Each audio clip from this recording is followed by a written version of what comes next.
India and Canada moving to significantly expand trade and investment ties. Indian Prime Minister Narendra Modi and his Canadian counterpart Mark Carney announcing a series of agreements, including plans to conclude a long-pending trade pact and boost their bilateral trade.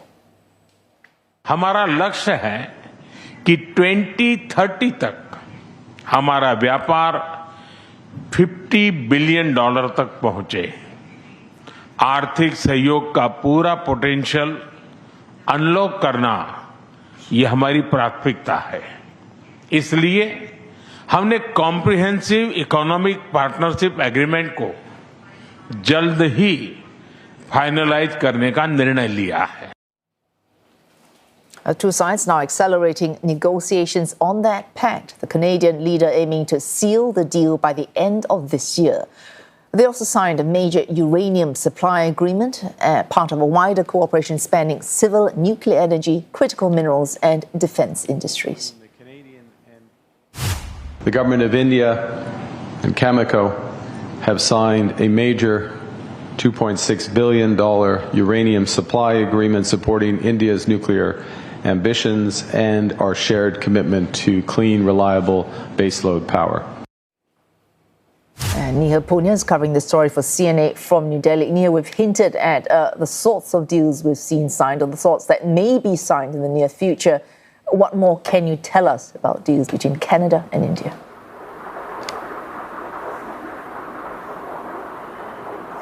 Well, a whole raft of agreements were signed, Wesu, and when Mark Carney arrived in India on Friday, and he's held a whole host of meetings with business leaders over the weekend before his bilateral with Prime Minister Narendra Modi, he said something interesting. He said, "I'm here on a mission," and it seems like he has, to some extent, accomplished that mission, which was to reset and move ties forward. Like you said, I think the big banner agreement that was announced was on civil nuclear cooperation, which will see India get nearly 22 million pounds of uranium from Canada.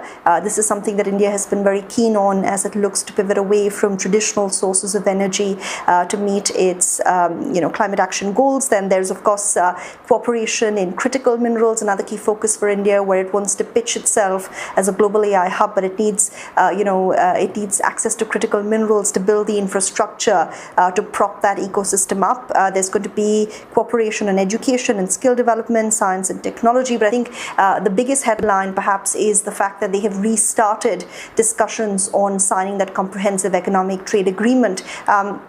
This has been something that India and Canada have been discussing on and off since 2010. Talks stalled and stopped in 2023 under former Canadian Prime Minister Justin Trudeau's government when he made those allegations about transnational killing and India's involvement in that. But now both sides saying they're hoping to conclude that by the end of the year. Neha, leader-level meetings like these are planned months in advance. They could not have foretold what would have happened the past weekend. Presumably, what's happening in the Middle East did feature at meetings today.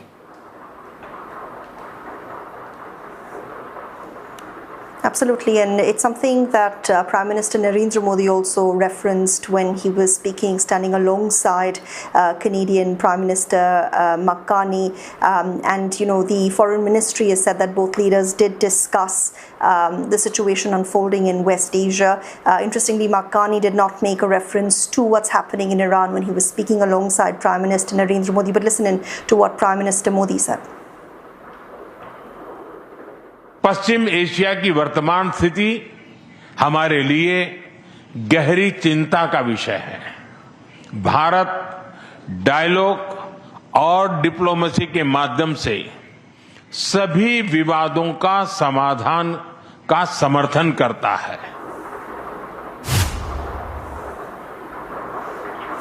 A lot has been said about how India has addressed what's unfolding in West Asia, particularly given the fact that Mr. Modi was in Israel last week meeting Benjamin Netanyahu, just days before this attack by the US and Israel began, and also the fact that India has historic ties to Iran. Mr. Modi has spoken to Benjamin Netanyahu, but he's not directly, as far as we know, spoken to the Iranian leadership. The foreign minister of the country, though, has been speaking to leaders in the region. And India's message is that it supports dialogue and it's urging, that there should be urgent de-escalation, that dialogue is the way to go forward. But, many experts are reading between the lines. They're saying that the sort of comments that Mr. Modi has made clearly shows that India in this particular instance is expressing more sympathy towards countries like Israel, UAE, Saudi Arabia, and not with, with Iran, which has been a long-standing partner, something the opposition has criticized as well. But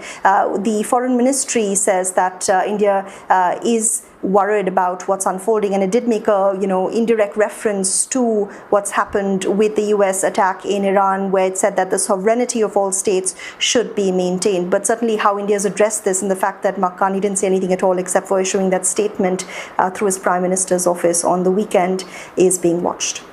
Thanks. Neha Poonia there covering this story for CNA from New Delhi. Mark Carney, of course, in New Delhi.